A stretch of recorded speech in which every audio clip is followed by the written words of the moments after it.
تصویر سے منع کرتا رہتا ہوں، یہاں بھی آج دیکھنے کوئی جمعے میں، لیکن بعض جگہ مجھے معلوم نہیں ہوتا، میرا بس نہیں چلتا، اب یہ چیزیں عام ہو گئی ہیں، پھر وہ کچھ آگے دے دیتے ہیں تو بھائی میرا اس سے کوئی تعلق نہیں ہے، میں خود بھی میں کوئی سوشل میڈیا نہیں دیکھتا ہوں، یار مجھے تو میرے حضرت نے تصویر دیکھنے سے منع کرتا ہے، ٹیلی ویژن میں نہیں دیکھتا ہوں یار،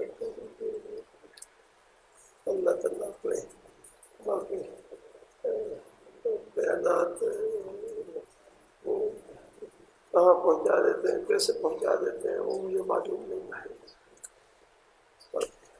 چیزیں میرے بس سے باہر ہیں، اللہ سے بس میں بھی اللہ سے استغفار کرتا ہوں، اللہ معاف فرمائے، اللہ تعالیٰ اپنی مہربانی فرمائے، اللہ تعالیٰ اپنی مہربانی فرمائے، جہاں میرا بس چلتا ہے، میرے اختیار میں ہوتا ہے، وہاں پر منع کرتا ہوں، وہاں پر بعض جگہ بڑی کانفرنسیں ہوتی ہیں، وہاں پر میرا بس نہیں چلتا، اختیار نہیں ہوتا ہے، وہاں بس مطلب معاف فرمائے اللہ پاک کی بات، لیکن جہاں کوئی ایک چھوٹے جلسہ ہو، جہاں میرے اختیار میں ہو تو وہاں منع کرتا ہوں یار، اب یہاں جمعے کا بیان ہوتا ہے، لیکن یہاں کوئی تصویر نہیں بناتا، اللہ تعالیٰ اپنی مہربانی فرمائے، اللہ پاک عافیت سے رکھے،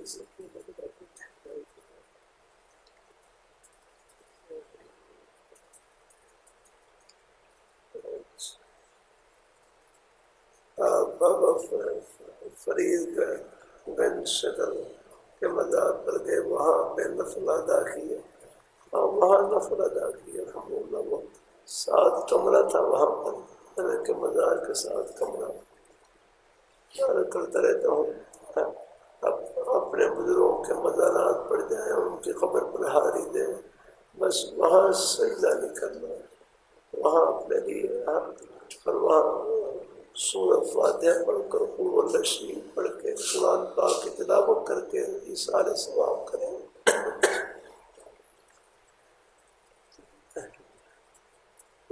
یہ سب اللہ تعالیٰ کے نیک ولی ہیں الحمدللہ، تو میں بھی پاک پتن شریف مہر بابا جی قبر پر حاضر ہوں، تو وہاں کے جو مجاور تھے انہوں نے میری طالبانہ شکل دیکھ کر ہی مزار کی چابی میرے حوالے کر دی کہ فرمایا خود ہی دروازہ کھولو، وہ مزار کے 7 کمرہ تھا، میں نے دروازہ کھولا، میرا وضو تھا، پہلے میں نے 2 رکعت نماز نفل ادا کی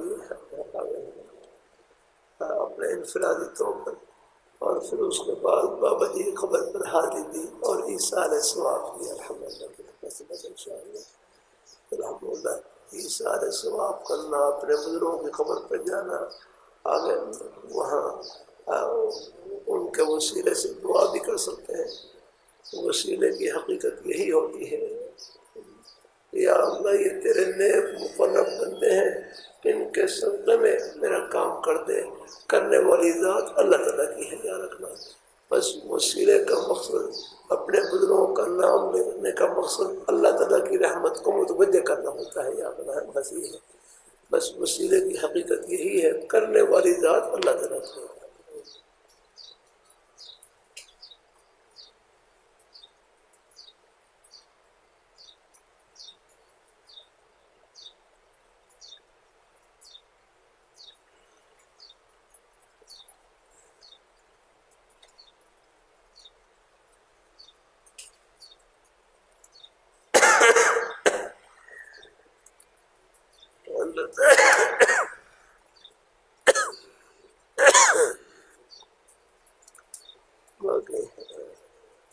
نماز کے بارے میں اپنے جو اہل حق حضرات ہیں اپنے مسلک کے پیچھے نماز پڑھنی چاہیے، معمول جو ہے وہ اپنے اہل حضرات کے پیچھے نماز پڑھنے کا ہو، لیکن باقی اگر کوئی راستے میں آتے جاتے کہیں نماز پڑھ لے، کسی مسئلے کے امام کے پیچھے نماز ہو جاتی ہے یا نہ ہو، اللہ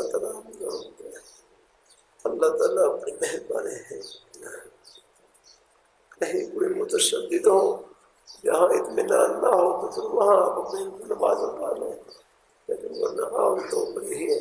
اس لیے ہمارے تبلیغ جماعت والے ہیں، ان کی تو ہر جگہ ہو جاتی ہے الحمد للہ، دعوت کرنے سے جہاں بھی جاتے ہیں سب جگہ ہو جاتی ہے ان کی نماز۔ ہاں کہیں کسی کو اطمینان نہ ہو، وہ علماء میں سے ہو، وہ پھر اپنا اطمینان کری تو نماز لوٹا بھی لیں، وہاں پڑھ بھی لیں، چلو ساتھ ساتھ لوٹا بھی لیں تو کوئی ہے نہیں، کوئی جائز نہیں کرے۔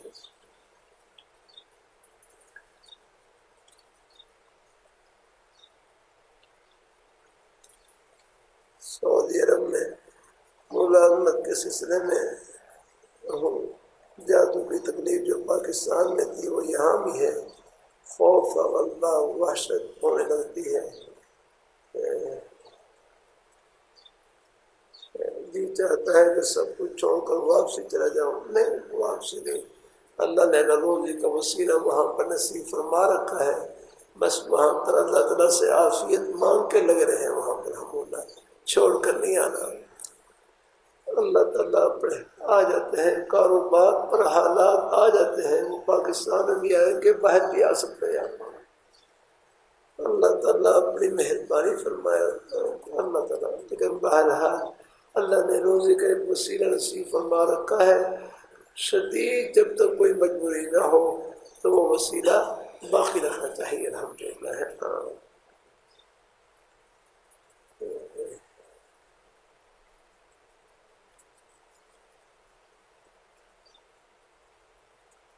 اللہ تعالیٰ اپنی مہربانی فرمائے۔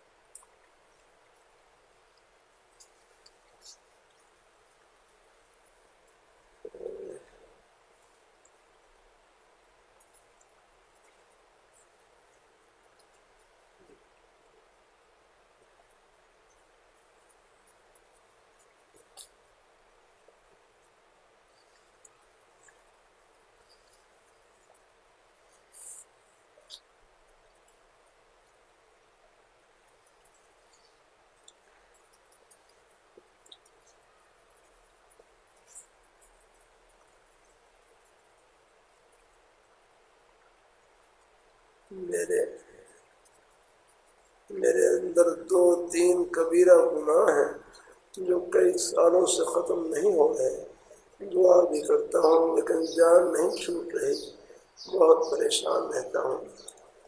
بھائی یہ پریشانی بھی ایمان کی نشانی ہے۔ پھر باقی بھائی دیکھو، گناہ سے بچنے کے لیے آگے گناہ سے بچنے کے لیے ہمت سے کام لینا ہے، اور ہمت بھی ایسی استعمال کریں جیسے سانپ اور بچھو سے بچنے کے لیے استعمال کرتے ہیں۔ یہاں آپ دیکھ لیں کو رسی کے بارے میں شبہ پڑ جائے کہ یہ سانپ ہے، آپ دیکھ لیں پھر کیسے آپ پر اڑتا ہے چہرے پہ آ کر، اور کس طرح آپ بھاگیں گے اگر وہاں سے لگا کریں۔ اللہ تعالیٰ اپنے میرے فرمائے لگے، سانپ کتنا ہی منقش خوبصورت کیوں نہ ہو، کوئی اس کی طرف دیکھتا بھی نہیں ہے، سب کو معلوم ہے کہ اس کے اندر زہر ہے۔ اللہ تعالیٰ اپنی مہربانی فرمائے تو گناہ سے میرے فرمائے لگے، جب بھی گناہ کا خیال دل میں آئے اس کا علاج یہ ہے اپنے خیال کو نیکی کی طرف پھیر دے، کہ جب بھی گناہ کا خیال دل میں آئے اس کا علاج یہ ہے اپنے خیال کو نیکی کی طرف پھیر دے، اپنے آپ کو کسی جائز کام میں لگا دے، کسی نیک کام میں لگا دے، جتنا مصروف اتنا ہی محفوظ، وہ خیال آئے گا چلا جائے گا۔ اب آپ دیکھ رہے ہیں ہم خیر کی بات کہنے سننے میں لگے ہوئے ہیں، اب کوئی گناہ کا خیال نہیں آ رہا، سب گھڑیاں اللہ تعالیٰ کی رحمت میں گزر رہی ہیں۔ اللہ تعالیٰ اپنی مہربانی فرمائے، اللہ تعالیٰ اپنی مہربانی فرمائے، اللہ تعالیٰ اپنے اللہ تعالیٰ تھوڑی سی توجہ کی برکت سے ایک سانس جنت کا سانس، ایک قدم جنت کا قدم، ایک عمل جنت کا عمل، الحمدللہ اللہ خیر کرے گا انشاءاللہ۔ تو بس جب بھی ہے جو بھی گناہ ہو جائے، بس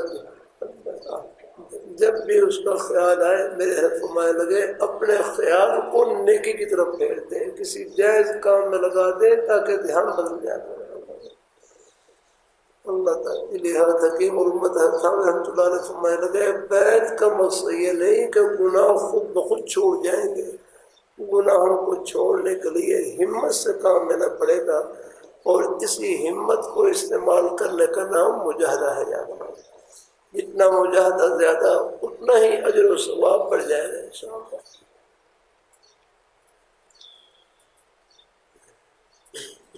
جھوٹ بولنے کی عادت پڑ گئی ہے، میں اس سے بچنے کی کوشش کرتا ہوں لیکن بچ نہیں پاتا، مجھے کوئی ہدایت فرمائے۔ بس میری بولنے سے پہلے سوچنے کی مشق، اور تبلیغ دین اگر پاس ہو اس میں جھوٹ کے نقصانات یا رکھنا ہو۔ اللہ تعالیٰ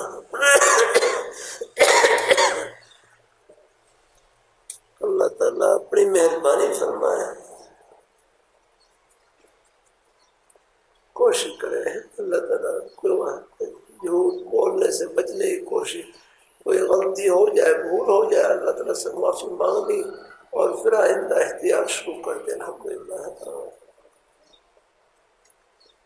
اللہ تعالیٰ اپنی مہربانی فرمائے۔ یہاں تبلیغ دین ہے، اس میں جھوٹ کا بیان نکال کے دینا مجھے۔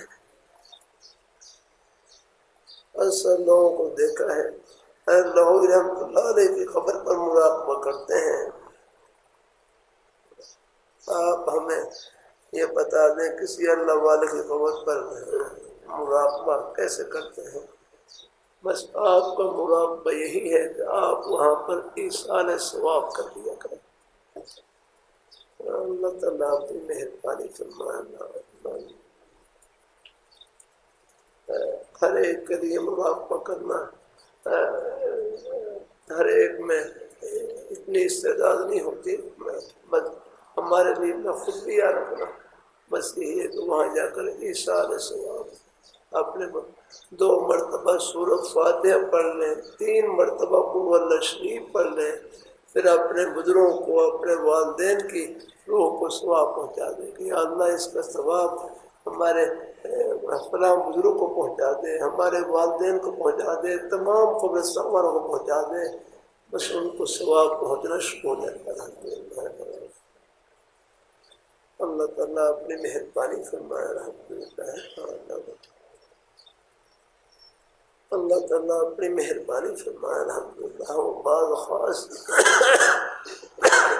حضرات ہوتے ہیں کچھ مراقبہ کر لیتے ہیں، بعض دفعہ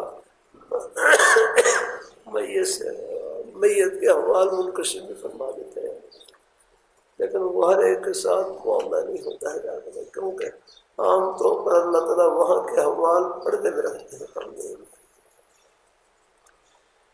اللہ تعالیٰ قبول فرمائے۔ یہ نہیں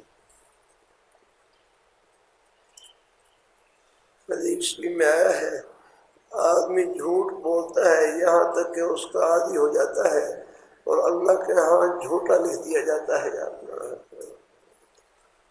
جناب رسول اللہ صلی اللہ علیہ وسلم فرماتے ہیں جھوٹ بولنا مسلمانوں کی شان نہیں، ایمان اور جھوٹ ایک جگہ جمع نہیں ہو سکتے، یعنی ایمان کامل اور جھوٹ یعنی مومن ہو اور جھوٹ بولے، یہاں آگے یہ ان کی شان کے مناسب نہیں آ رہتا ہے۔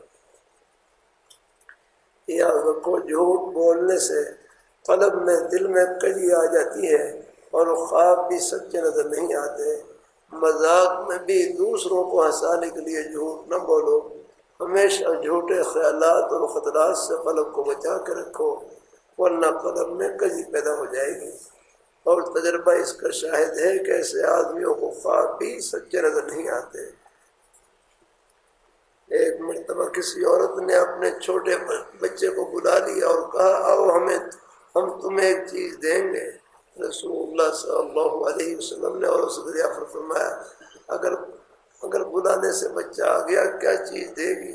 عورت نے کہا چھوارے دے دوں گی. آپ نے فرمایا اگر کچھ دینے کا ارادہ نہ ہوتا صرف بہلانے کے لیے ایسا لفظ نکلتا تو یہ بھی زبان کا جھوٹ شمار ہوتا نا. یعنی بچوں سے بھی جھوٹ بولنا ٹھیک نہیں ہے نا. تو اللہ تعالیٰ ہم سب کو اللہ پاک کی ذات اللہ تعالیٰ جھوٹ بولنے سے اللہ محفوظ رکھے. زبان کی سچائی دل کی اللہ صفائی نصیب فرمائے. ایمان کا نور عطا فرمائے اللہ تعالیٰ سب کو. اللہ تعالیٰ جزاک اللہ.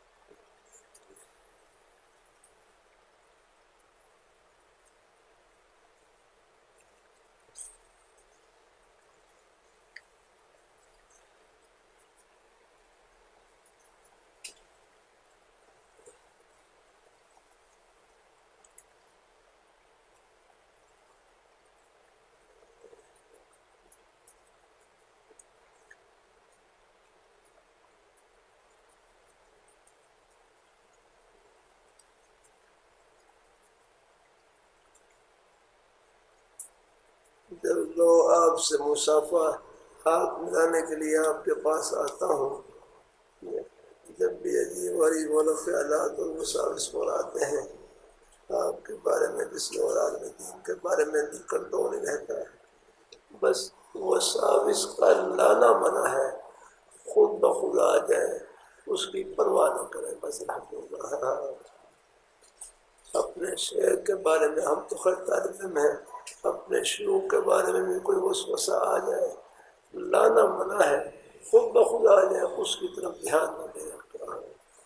بلکہ میرے حضرت سے ہم کیا چیز ہے، میرے حضرت سے صاحب پوچھنے لگے میں اللہ تعالیٰ کا ذکر کرتا ہوں وساوس بہت زیادہ آتے ہیں، ذکر کے دوران بھی وساوس گناہوں کے خیالات. میرے حضرت سے صاحب پوچھنے لگے میں اللہ تعالیٰ کا ذکر کرتا ہوں وساوس بہت زیادہ آتے ہیں. فرمانے لگے وساوس کا آنا ذکر اللہ کے قبول ہونے کی نشانی. سارا بوجھ ادھر گیا چڑھا پیچھے لانا منع ہے، خود بخود آ جائے اس کی پرواہ نہ کرے.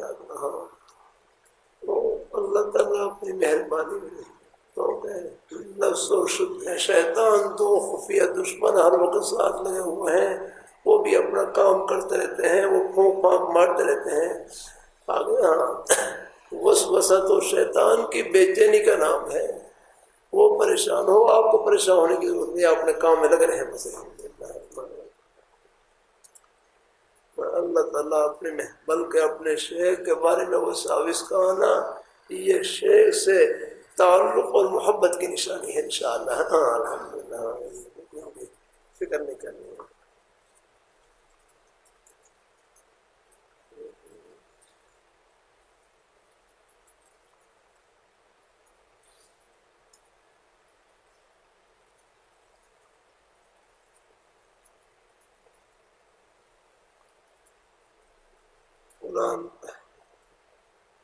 میری اہلیت تو عجیب کیفیت سے دو چار ہیں. قرآن پاک کی حافظہ ہیں، بچوں کو قرآن پڑھاتی ہیں، اب بالکل چھوڑ گئی ہیں. کہتی ہیں مجھے بڑے وسوسے آتے ہیں. بھائی اللہ کے ابھی میں نے کیا بس ان وساوس کی وجہ سے پڑھائی کو نہیں چھوڑنا. وساوس کا آنا یہ تو میں نے کیا پڑھائی کے قبول ہونے کی نشانی ہے. اتنے مرضی آ جائے 24 گھنٹے بھی آتے رہے ان کی بالکل پرواہ نہ کرے. ہاں اللہ تعالیٰ اپنی گھر والی کو کہے بھائی اللہ کی بندے ان وساوس کی وجہ سے پڑھائی کو کیسے چھوڑ دیا، کیوں پر نقصان کیا. اللہ تعالیٰ اپنی مہربانی فرمائے. اللہ تعالیٰ ہاں یہ 24 گھنٹے بھی آتے رہے ان کی پرواہ نہ کرے. یا رکھنا ہاں یعنی ہر گنگوئی رحمۃ اللہ علیہ فرمائے لگے شوق کی وجہ سے کسی عمل کو کرنا، اس میں تو کچھ شوق کا بھی دخل ہے، بندگی یہ ہے طبیعت نہیں جا رہی، پھر اپنے آپ کو چمٹا رکھا ہے، اصل بندگی یہ ہے، اس میں ثواب بڑھ جاتا ہے۔ اللہ تعالیٰ یہ میرے پاس یہاں ایک صاحب آئے، تبلیغ جماعت تو مکر لگایا تو شوق پیدا ہوا، فرائض تو خیر پڑھی رہے تھے، نوافل پڑھنے کا بھی شوق پیدا ہو گیا، پھر ان کو شیطان نے وسوسہ ڈالا ہے کہ تو یہ نفل اس لیے پڑھ رہا ہے، قرآن پاک کی تلاوت اس لیے کر رہا ہے کہ لوگ تجھے حاجی کہیں، تجھے حاجی کہیں۔ بس یہ خیال وسوسہ آیا، اس نے پھر نفل پڑھنا بھی چھوڑ دیے، اور بھی قرآن پاک کی تلاوت یا کوئی اور نیک معمولات تھے آگے نے وہ کرنا وہ چھوڑ دیے۔ پھر یہاں لاہور میں یا منگل کی مجلس میں پرچی لکھی کہ میں پہلے نوافل بھی ادا کرتا تھا، قرآن پاک کی تلاوت، پھر شیطان نے وسوسہ ڈالا کہ تو سب کچھ اس لیے کر رہا ہے کہ لوگ تجھے حاجی کہیں، تو میں نے یہ سب چیزیں چھوڑ دی۔ تو اللہ تعالیٰ کی توفیق سے اللہ نے میری زبان سے اللہ نے جواب کہلوایا، میں نے کہا اللہ کے بندے، لوگ حج کیے بغیر آپ کو حاجی کہیں اور آپ کو کیا چاہیے؟ لوگ آپ کو حج کیے بغیر آپ کو حاجی کہیں اور آپ کو کیا چاہیے؟ اللہ تعالیٰ اپنے میں یعنی اللہ تعالیٰ نے یہ چند نفل پڑھنے سے، ذکر کی برکت سے، قرآن پاک کی تلاوت کی برکت سے اللہ نے نیک نامی عطا فرما دی کہ حج کیے بغیر لو آپ کو حاجی صاحب کہہ رہے ہیں، اور آپ کو کیا چاہیے؟ تو بھائی ان مساوس کی وجہ سے جو بھی نیک معمولات ہوں ان کو نہیں چھوڑنا ہے۔ اب باقی حسب توفیق کرتے رہے۔ ہمارے ہر شاہ صاحب فرماتے جو نفلی معمولات اعمال ہیں بس نوا نہ ہو چاہے مقدار میں کمی ہو جائے، پھر بھی کسی عذر کی وجہ سے رہ جائے، ذوق کی وجہ سے رہ جائے، پھر لگے الحمدللہ۔ تو اللہ تعالیٰ سب کو اللہ قبول فرمائے، اللہ تعالیٰ اپنی بارگاہ مقبول فرمائے۔ اللہ نہ بالکل یہ ہے، اپنی گھر والی کو تسلی دیں، ان سے کہیں خوب جم کر کام کریں، اپنا الحمدللہ خدمت کریں۔ اب میرے پاس کچھ بھی نہیں ہے، اب اس سے بہتر ہے کہ میں مر جاؤں۔ اللہ کی بندی کیوں مرنا ہے اپنا، اور آپ اپنے خود وقت پر جانا، یہ سب میں کام کریں۔ اللہ تعالیٰ بس آخری ہم مسیح باقی وساوس سے بچنے کے لیے اعوذ باللہ من الشیطان الرجیم پڑھ لیا کریں، اور پھر آپ بس اپنے آپ کو کسی نہ کسی نیک کام میں لگائے رکھیں، نیک مقصد میں پڑھنے پڑھانے میں لگے رہیں۔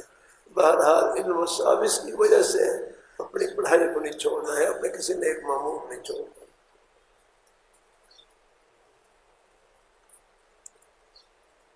ذہنی تناؤ بہت رہتا ہے، دماغ پر بوجھ اور شک بہت زیادہ کرتا ہوں۔ بھائی شک نہ کیا کرے، بس اپنے آپ کو کسی نہ کسی نیک جائز کام میں لگائی رکھے۔ اللہ تعالیٰ کرم فرمائے گا۔ میرے اوپر بہت زیادہ ادھار چڑھ گیا ہے، اللہ اپنے بھائی کے لیے اللہ آسانی فرمائے اور قرضے سے خلاصی عطا فرمائے۔ اللہ پاک کی ذات اللہ تعالیٰ مہربانی فرمائے۔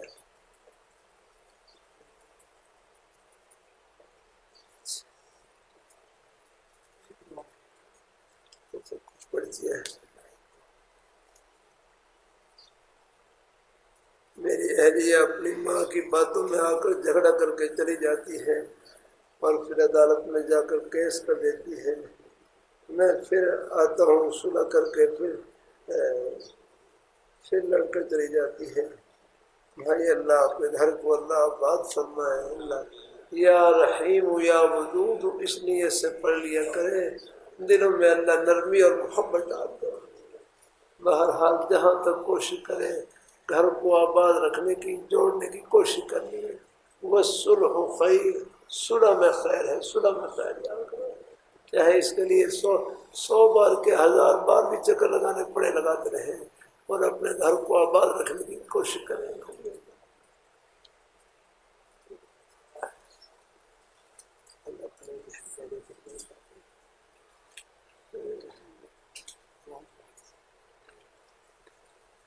میری طبیعت خراب ہے، اللہ شفا نصیب فرمائے۔ کاروبار کی نسبت سے پریشانی دن بہ دن بڑھ رہی ہے، اللہ اپنے بھائی کے کاروبار میں برکت نصیب فرمائے۔ سب پریشان بس ٹکڑے کھا لے، رب کا در نہیں چھوڑ۔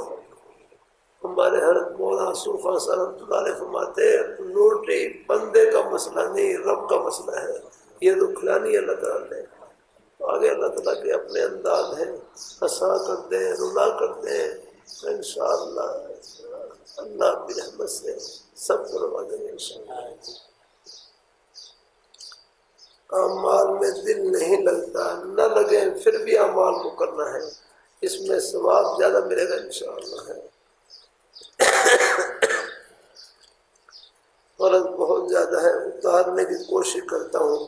بھائی قرضہ ادا کرنے کی نیت ہو، فکر ہو، اللہ اس نیت کی برکت سے یہاں بھی توفیق دیں گے اتارنے کی، ورنہ آخرت میں اللہ خود اتاریں گے۔ اللہ اپنے بندوں کے دلوں کو دیکھتے ہیں کہ ان کے دل میں کیا ارادہ ہے۔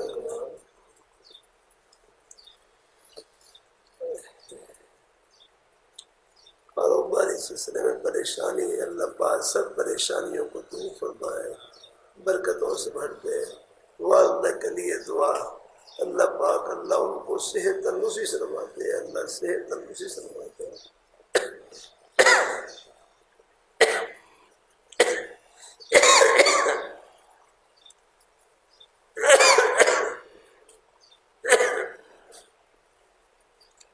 گھر والے دبئی میں ہیں،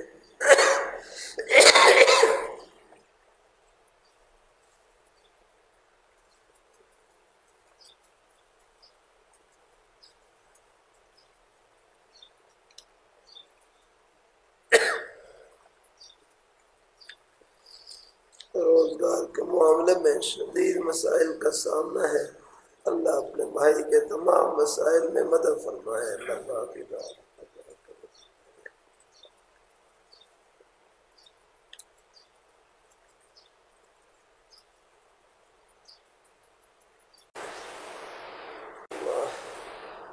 اللہ اپنے بھائی کے اللہ تعالیٰ میں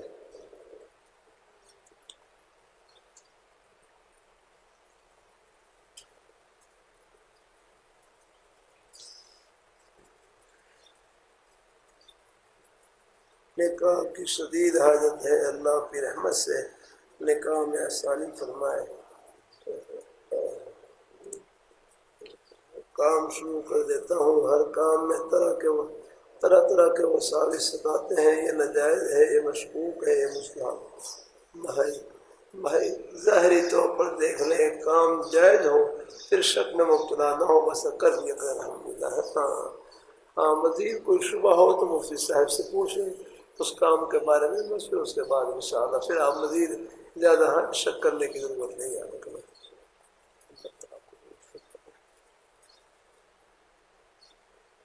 بیعت کے لیے آئے تو ثابت ہے، باقی مجلس انشاءاللہ نماز کے بعد انشاءاللہ اللہ پاک کو دعا کرے۔ آپ حضرات کو اجازت بھی ہے، کچھ دیر کوئی ساتھی بیچارے بیعت توبہ کے بعد میں آئے تھے، وہ کلمات کے جواب کے